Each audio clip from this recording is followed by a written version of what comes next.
This week, consumer reporter Randy Ripplinger is delving into the depths of your crankcase, tweaking your carburetor, and trying to keep your budget aligned.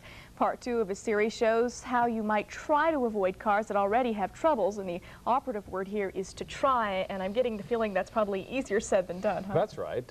First you don't succeed, you can always just buy a new car. Sometimes that won't solve the problem, but you would think that they wouldn't have any mechanical problems, right? Wrong. And when one thinks of new car lemons, one certainly thinks of Dieselgate.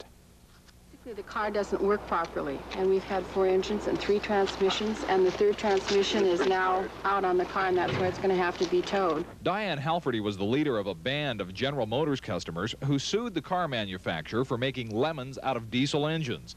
During the 6 years of failing motors and transmissions, some owners threatened to dump their cars, others made faces at the car maker, and the HALFERTY's group finally won $500,000 from GM. Since then, Oregon has enacted the Lemon Law. The Lemon Law will protect us from another Dieselgate, right? Wrong again. People thought it was a cure-all. If they had a lemon, then they could say, hey, I've got a lemon, I fit into the Lemon Law, you've got to give me my money back or a new car. It doesn't work quite that way. You have to go through a certain process, you have to go through certain hoops, and you do have to get an attorney, and you end up in court. While the legislation certainly didn't outlaw lemons, Gary and Suzanne Domnesey still think their new car is a moving violation. They bought this '85 GMC Wagoneer from an auto dealer last fall for about $20,000. They drove it 400 miles and then it quit. The car, I'm just frustrated, very frustrated and angry. The dealer tried to repair some serious engine problems, but it was only the beginning of the trouble. More repairs to the engine, carburetor, doors, windows, electronics, totaling weeks in the shop. Granted, it hasn't cost me any money. It's cost me a lot of time, but who knows, after 12,000 miles 1 year, when this thing isn't under warranty anymore, then where am I going to be? The only way I could be satisfied is to be reimbursed. I don't want another car like this one. I don't want a new engine. I don't want a replacement car. So the Domnesey's case is pending in Better Business Bureau arbitration. Many auto dealers have signed agreements to let the BBB arbitrate disputes with consumers. The settlements are legally binding. This is a binding arbitration, and once the decision is rendered, you've agreed to abide by the decision that is given.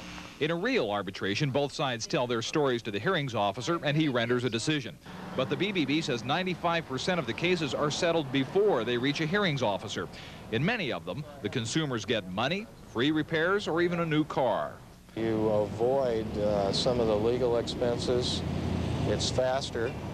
We try to get everything through our system at the top end in 60 days and at the bottom end in 40.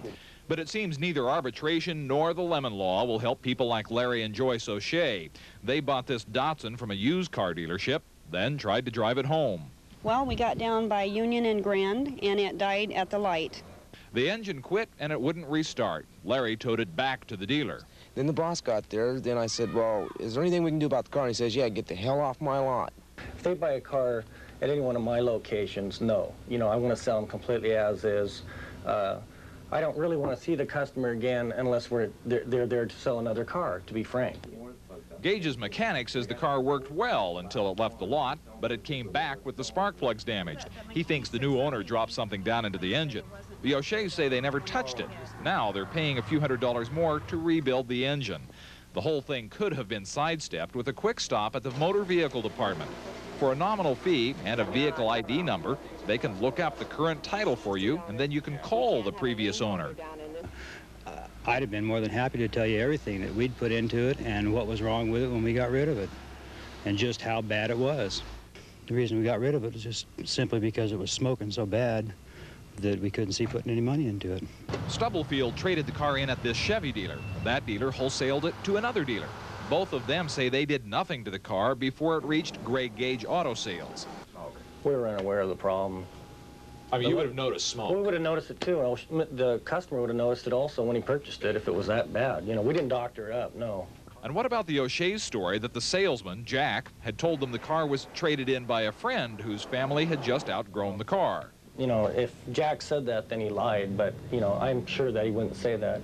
You know, he's been in this business too long to be telling stories to sell cars. You don't have to tell stories to sell cars. We don't tell stories. We don't tell our people to sell stories to sell cars. You don't have to, you know, so we don't do it. So now what? Good question. The O'Sheas did sign an as-is statement when they bought the car. If you have many people go in there and they sign this contract and they sign their as-is clause and they sign away any sort of cooling off period, they're stuck with it, unless there were some very specific misrepresentations. So find the previous owner and ask him what shape the car is in. And starting next week, May 9th, all used car dealers must post this sticker on the vehicles they sell. It puts in writing all promises. If there is nothing in writing, then there really aren't any promises, so don't trust it.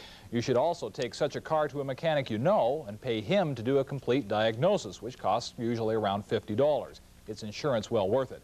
Of course, you need to know how to find a good mechanic, and tomorrow we'll give you some clues on how to do that too. Okay, so you're saying no one should sign the as-is part of the contract until they have the car looked at by an independent mechanic, That's right? a good idea. Okay. Then you know what you're buying. Great. Thanks, Randy.